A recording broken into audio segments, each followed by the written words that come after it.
Sachin police station એરિયામાં એક 2 દિવસ પહેલાંના બનાવ હતો.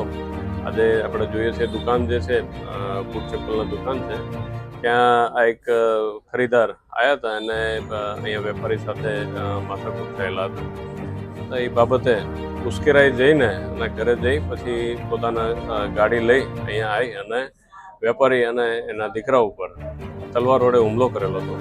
એ બાબતે સચિન પોલીસ સ્ટેશનના જે કનકપુર ચોકી છે એના અધિકારી સિંઘ સાહેબ, અમારા ડી સ્ટાફના પીએસઆઈ શ્રી ડામોર સાહેબ અને સાથેનો સ્ટાફ બિલકુલ એક્ટિવ થઈને આરોપીના પકડવા માટે તજવીજ હાથ ધરેલી હતી. આરોપી જે તે સમયે નાસી ભાગી ચૂક્યો હતો, પરંતુ મહેનત કરતાં એને પકડી પાડેલો હતો.